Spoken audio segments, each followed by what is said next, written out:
Abierta al público la tumba al Mambí desconocido luego de su restauración en el emblemático Capitolio de La Habana.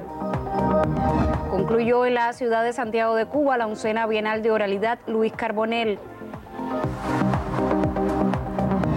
Y acoge el Museo de Bellas Artes la muestra La Gran Espiral, dedicada a los 50 años del relevante Salón de Mayo.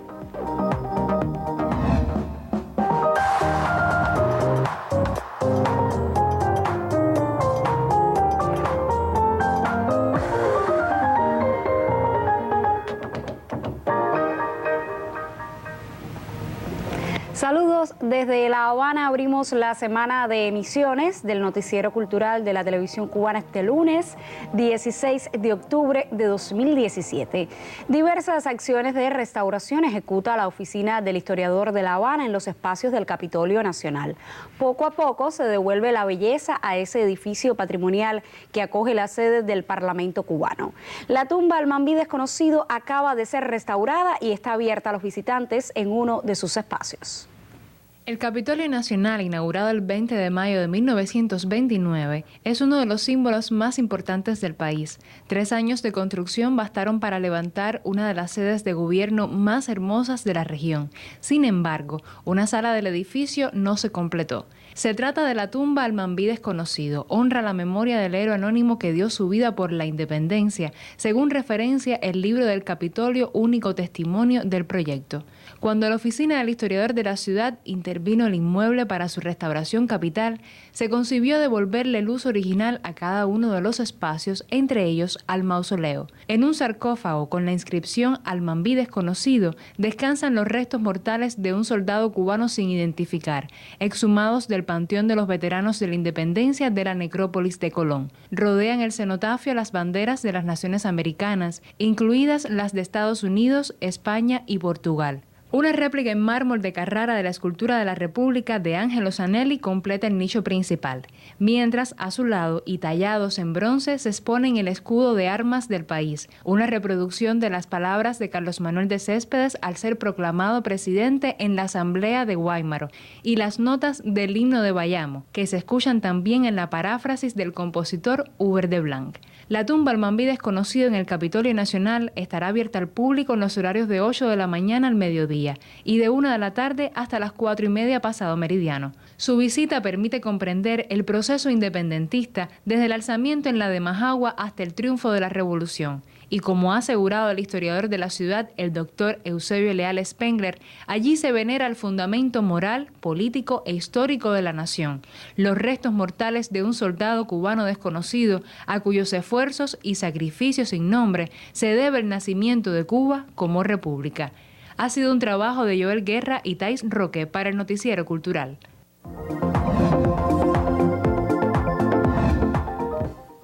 Comenzamos nuestro habitual recorrido por lo que publican las páginas culturales de otros medios de prensa. El portal digital Cuba Sí da a conocer que expertos internacionales del caso de investigación científica sobre las verdaderas causas de la muerte de Pablo Neruda afirmaron que sus conclusiones pueden marcar un hito histórico mundial. Es la primera vez que se utilizan mecanismos multidisciplinarios para la investigación del caso de la muerte del autor de 20 poemas de amor y una canción desesperadas. Peritos de España, Dinamarca, Francia, Estados Unidos, Canadá y Chile darán a conocer este viernes los resultados de sus análisis científicos a partir de muestras recogidas en los restos mortales del Premio Nobel de Literatura.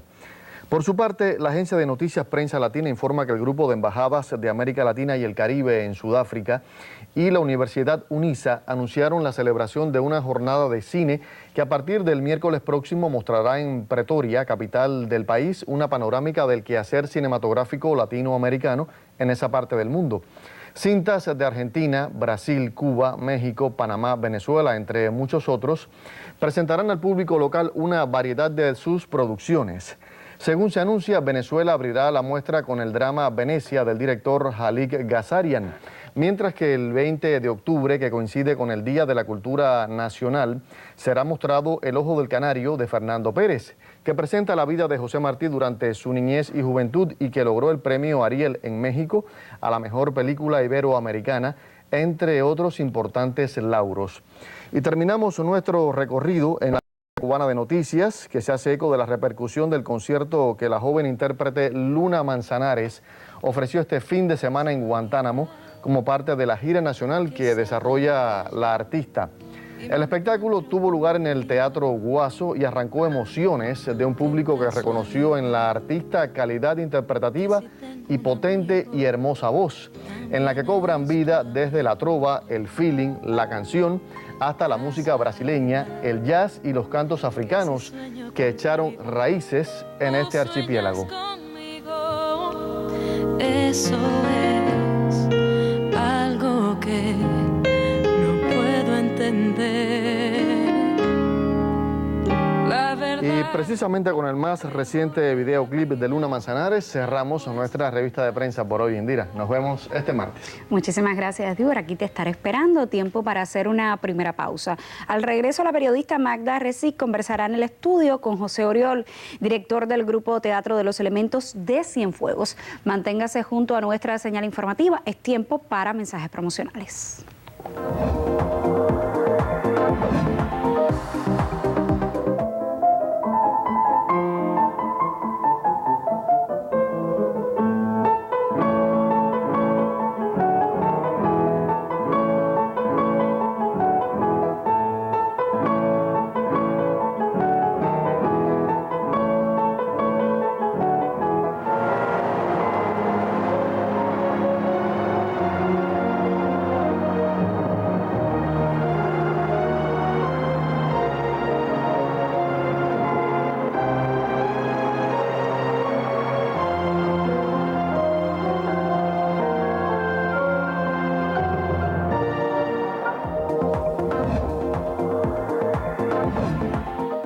La 11ª Bienal de Oralidad concluyó en Santiago de Cuba con la entrega del premio Ñopompa a Georgina Soler y Marta Cordíez. Con La Gran Contada, narradores del Oriente Cubano cerraron esta edición. ¿Tú estás dispuesta a todo para ayudarnos? Sí, señor, a todo. Tienes que darme tu belleza. En la sede del Macubá, el edificio del Teatro Santiaguero y Cubano, los narradores de la Bienal se reunieron para La Gran Contada, una tradición que anuncia el cierre de cada Bienal. Esta edición por vez primera se lanzó con el nombre Luis Carbonell, como uno de los tantos homenajes que se le deben al acuarelista de la poesía antillana. En esta jornada fue noticia la entrega del premio Ñopompa a quienes no tienen horarios para avivar la palabra. Georgina Soler y Marta Cordíez fueron las homenajeadas. La idea es que la tradición de narrar es parte de la idiosincrasia del cubano y de los artistas más jóvenes. En plazas, teatros y al aire libre, las leyendas toman colores a través de la oralidad. En los municipios santiagueros se percibe un fuerte movimiento de cuenteros. El hombre llegó a la civilización sin perder esa costumbre que en tantas lunas le despertó la sabiduría. Lo importante es que se está narrando cuentos en estas comunidades. En San Luis ahora mismo, como dije al principio, hay un movimiento bastante fuerte y no solo dentro de la ciudad de San Luis, sino en las comunidades más hacia el campo como La Caoba, Paraíso. Karina Sotomayor, Noticiero Cultural. Y de las artes escénicas seguimos hablando con uno de sus protagonistas. Conversa hoy en primera persona la periodista Magda Recic.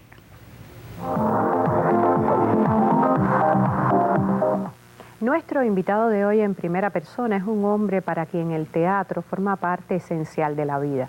Ha creído que el teatro es ese camino recurrente desde tiempos inmemoriales para el mejoramiento humano y ha decidido apostar por un teatro que, lejos de aferrarse al espacio de la sala teatral, salga, abra las puertas, se inserte en las comunidades y defienda esa relación tan especial, tan singular que se produce en el instante de la representación teatral.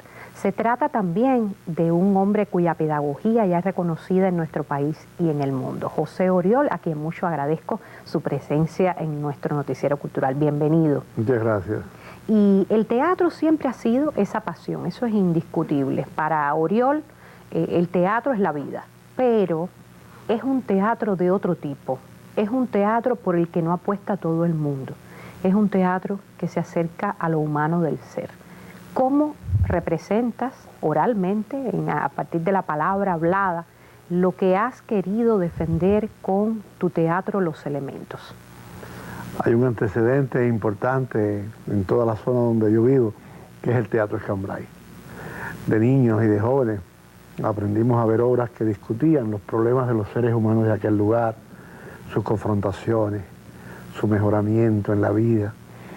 Y a mí me llamó mucho la atención el trabajo de este grupo que durante muchos años contaminó todo el espacio de Cumanayagua, Manicaragua, toda esa llanura llena de ríos y de arroyos, estaba también insertada en una cultura de representación teatral que proponía el Teatro Escambray.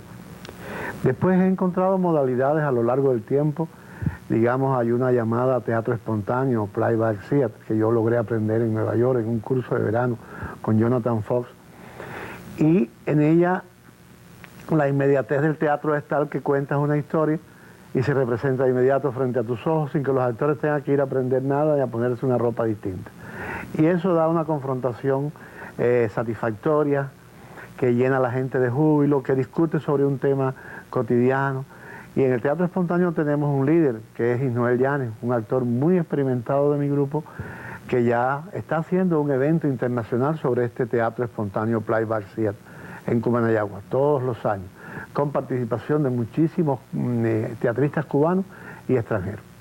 Yo creo que ese ha sido un punto de partida, el teatro espontáneo. Los elementos, es decir, llamarse teatro Los Elementos, ¿a qué elementos aludimos y qué fundamentación o relación le encuentras con el teatro que haces?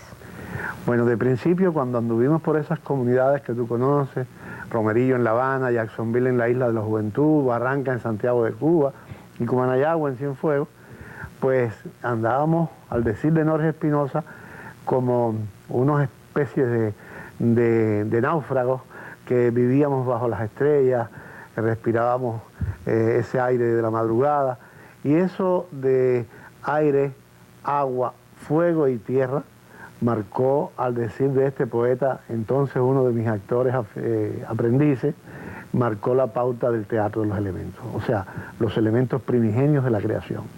Oriol, ustedes constantemente están creando y ahora tienen una pieza que está por desarrollarse cada vez más y presentarse en el Festival Internacional de Teatro este año. ¿En qué consiste esa representación que ha variado de las otras piezas a las que ya nos tienes acostumbrados? Esta es una pieza que hace homenaje a nuestros 25 años de existencia en el Escambray Cienfueguero. Se llama Montañeses y está bajo la autoría de Atilio Caballero, alguien muy cercano a nuestro trabajo creativo desde hace muchos años, prácticamente miembro de nuestro equipo. Y Montañeses toca el tema de la migración del campesino hacia otros espacios en los pueblos y ciudades, hacia otras latitudes, o la migración sencillamente al cambio de oficio dentro de su propia referente, campesino que ahora tiene una paladar, campesino que ahora trabaja para una cooperativa que solo produce flores. O sea, modalidades que se han incorporado en la vida rural y para mí ha sido muy satisfactorio conducir eso en unos espacios abiertos. Comienza la obra en un árbol, se va a un bohío, se va a un gran salón que recuerda una casa de tabaco, se va al río, hay una pelea de perros jíbaros en el monte, y finalmente termina en el anfiteatro de la comunidad, que es como un gran altar, que recuerda un poco esos altares que se hacían en el campo para pedir que lloviera o por la salud de alguien. Y esa es la estructura de la pieza. Es una especie de homenaje al campesino, quizá en retirada en cuanto a una tradición antigua.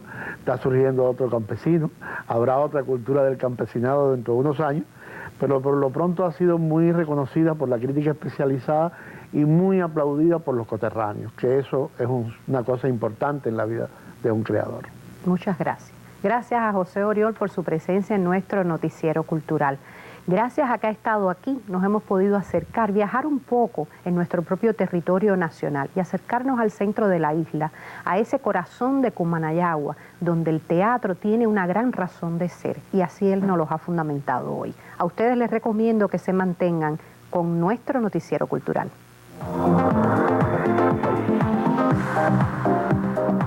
Precisamente esta semana dedicamos nuestra sección Contrapunteo a la vitalidad del movimiento teatral en nuestro país. La periodista Dianelis Hernández abre el debate presentándonos el siguiente reportaje.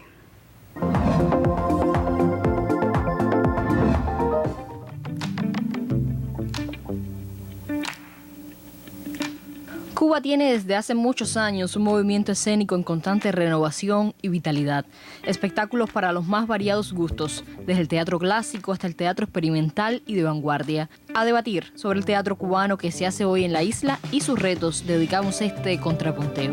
Hay una columna vertebral para mí de la vitalidad de ese movimiento y son habitualmente reconocidos esos grupos con premios, con la legitimación de la crítica, con la participación en eventos nacionales e internacionales. El teatro para niños hace tiempo que tiene buena salud, aunque la salud en todos los grupos no sea al mismo nivel.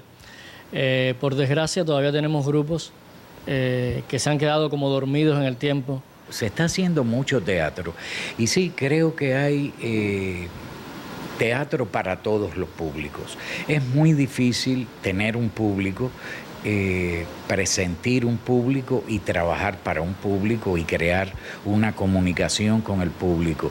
Pero yo creo que se va logrando. En todas las provincias existen compañías de teatro dramático para adultos y teatro para niños.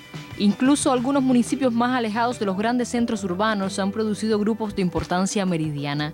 Esto, unido al sistema de eventos que acoge las artes escénicas, garantizan la puesta de piezas emblemáticas y estrenos de diversas compañías, así como la reunión de actores, dramaturgos y críticos para examinar el quehacer de los artistas de la isla. Yo siempre digo que es muy diverso, pero no por la obviedad de que donde existen 50, 100, 200 entidades de creación hay una diversidad natural, sino porque en realidad hay una diversidad de propósitos, de estética, de unas distintas maneras de abordar los mismos problemas o distintos problemas, también desde el punto de vista técnico, expresivo. En la escena del país son frecuentes las recontextualizaciones de obras extranjeras que se adaptan a la realidad cubana, aunque ha habido y siguen surgiendo dramaturgos cubanos cuyas creaciones no solo se estrenan con éxito en los teatros de toda la isla, sino que además han sido trasladadas al cine. De vital importancia resulta para el teatro cubano también la formación de nuevos actores que garanticen el relevo en las tablas. Ya el teatro se va llenando de jóvenes y eso nos da una satisfacción de ver puntos de vista nuevos, ver quizás otra manera de abordar la realidad con más desenfreno, sin prejuicios. Y sí, creo que tanto de las escuelas de nivel medio como del Instituto Superior están saliendo muy buenos actores. Teatro para todos los públicos, con temas variados, con los más disímiles enfoques. Pero ¿qué le sigue faltando al movimiento escénico cubano en la actualidad? Tenemos zonas que están desiertas, por ejemplo, no tenemos teatro para bebés, tenemos muy poco teatro para adolescentes, para la pubertad. Son temas en los que tenemos que seguir trabajando. Y creo que tenemos que seguir llegando más a las escuelas, a los círculos infantiles, a dar talleres con las maestras, que son las que le enseñan a los niños el amor por los títeres. Siempre crecer, no creer que los éxitos que alcanza dentro de un determinado contexto cubano son los éxitos para siempre y que incluso esos éxitos quieren decir que ya llegaste. El teatro es un camino largo, se hace todos los días. No es solamente que las compañías de teatro, los actores, los técnicos, los diseñadores, los actores cuiden el teatro. Creo que todas las instituciones deben cuidar el teatro. Creo que el teatro de las artes es la más efímera, dura lo que dura una representación y es un lujo en una isla como la nuestra tener el teatro que tenemos y creo que hay que cuidarlo. Hoy hay teatro en La Habana y en toda Cuba, a veces con más fortuna, a veces con menos. Actores, dramaturgos y directores se empeñan en encontrar el buen camino, pero sin dudas es el reflejo más legítimo de la sociedad y una buena forma de conocer un país que tanta historia guarda en sus escenarios. Dianelis Hernández, Noticiero Cultural. Muchísimas gracias a la periodista Dianelis por este trabajo que introduce el tema al que estaremos dedicando esta semana nuestro debate, la vitalidad del movimiento escénico cubano, a propósito de las jornadas del 17º Festival de Teatro de La Habana, que iniciará el próximo jueves en la noche. Mañana nos acompañará en el estudio la crítico Isabel Cristina López, quien ofrecerá sus criterios al respecto. Yo le recuerdo que usted puede participar en este debate si nos escribe a nuestro correo electrónico contrapunteonc@cubarte.cul.cu o si nos deja un comentario en la página de Facebook www.facebook.com/noticiero.cultural.cuba. Vamos a hacer una segunda pausa. Al regreso le hablaremos de artes visuales. Permanezca junto a nosotros.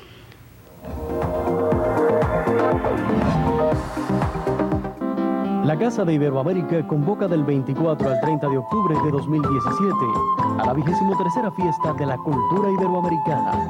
Congreso Iberoamericano de Pensamiento, Centros Culturales, Brigadas Artísticas de Solidaridad, Pasacalle Iberoamericano. Del 24 al 30 de octubre de 2017, 23ª Fiesta de la Cultura Iberoamericana.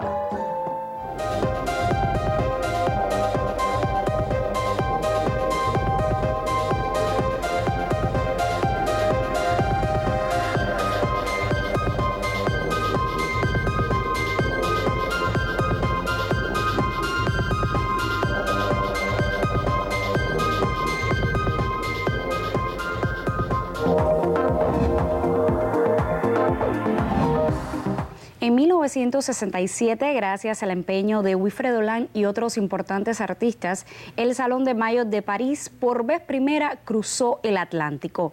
Desde el pasado viernes, el Museo Nacional de Bellas Artes, en su edificio de arte cubano, acoge la muestra colectiva La Gran Espiral, que rinde homenaje a ese suceso en La Habana. Un equipo de nuestro noticiero asistió a la apertura y nos ofrece los detalles.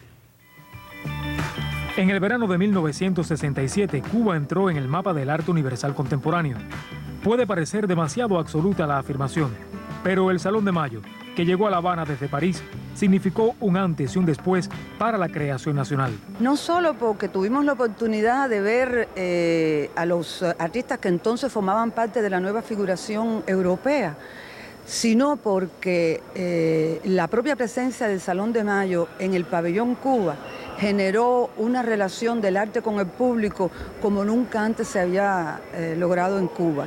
Fue un evento de una trascendencia popular extraordinaria. Solamente una figura como la de Lang podía ser una convocatoria de esa magnitud, ¿no? Y el hecho de que vinieran a vivir de cerca lo que estaba pasando con Cuba era una revolución diferente, no tenía nada que ver con toda la tradición esta, yo diría, lo que había pasado también en la Unión Soviética, lo que había pasado en otros lugares, ¿no? La autenticidad que tenía la Revolución Cubana, la raigambre que tenía, la originalidad que tenía, en ese momento fue súper importante, ¿no? Eran artistas muy comprometidos socialmente, porque todos los que vinieron, Recalcati, Magda Rosny, Eduardo Arroyo, Edmund Yailin, todos esos grupos que formaron parte de la nueva generación europea, eran creadores con mucho compromiso social.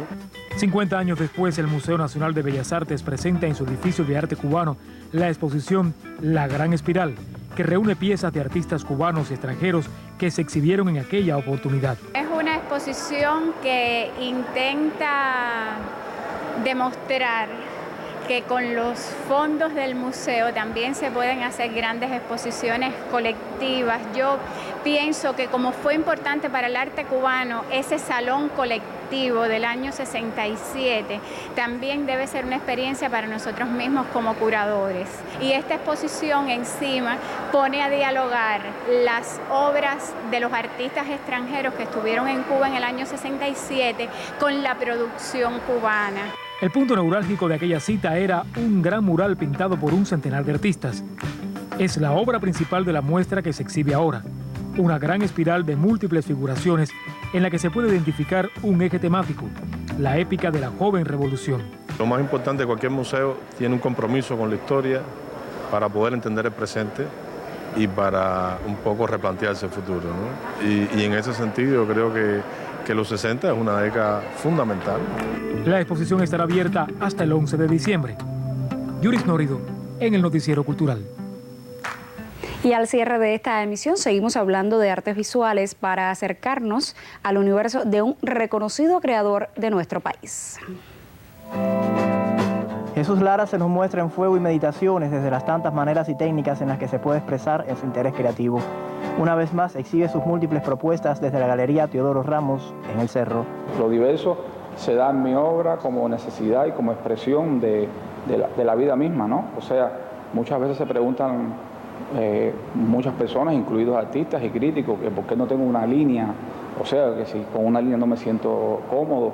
O sea, yo soy un hombre antiestilo, lo he dicho en otras ocasiones, me gusta probar todas las oportunidades de cambio y de canje que me posibilitan todas las expresiones, fusionarlas, o sea, no creo que sea tampoco algo nuevo, sí, pero sí creo que es algo vital para mantener oxigenada la propia creación de un artista. Cerámica en técnicas mixtas, lienzos y litografía convergen en estos espacios para acercarnos al universo que los rodea. El artista de las posibilidades, así lo describe la investigadora Cira Romero al hablar de esos tránsitos entre la escritura y la obra plástica. Jesús Lara Sotelo es un artista lleno de inquietudes, pero además lleno de posibilidades.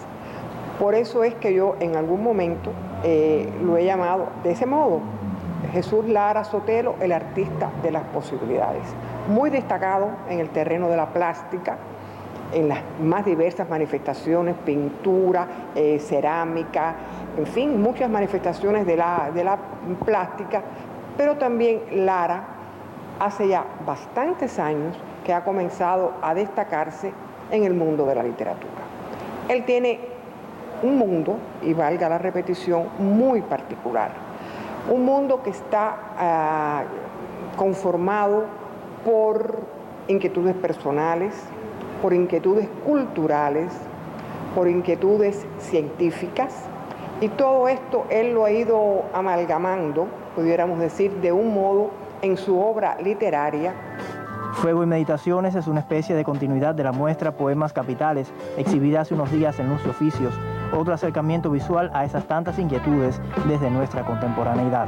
Bueno, es un hombre que no se ata a sí mismo a esa superstición que está inscrita en la historia del arte, como la superstición del estilo, de la creación de un estilo propio. Bueno, eso puede ser una conquista en algunos territorios, en algunos momentos de la historia del arte, en algunos grandes creadores. En otros no, es una constante búsqueda, encuentro, búsqueda, encuentro, búsqueda, encuentro. Y creo que eso es lo que sucede en esta retrospectiva de 20 y tantos años de Lara. La búsqueda de sí mismo, el encuentro de sí mismo, el redescubrimiento constante en esos espacios donde hace como una crónica, como decía, pero utiliza metáforas visuales muy fuertes.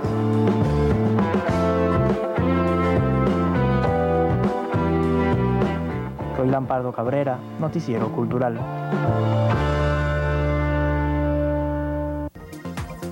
Punto final. En esta emisión del Noticiero Cultural le pusimos al tanto de la restauración y exhibición al público de la tumba al Mambí desconocido, ubicada en el Capitolio Nacional. Le contamos del cierre en la ciudad de Santiago de Cuba de la 11ª Bienal de Oralidad Luis Carbonell y conoció de la muestra La Gran Espiral, dedicada a los 50 años del relevante Salón de Mayo. Mañana regresaremos con otras miradas al panorama artístico y literario en Cuba y otras naciones. Hasta entonces me despido como siempre con un saludo desde La Habana.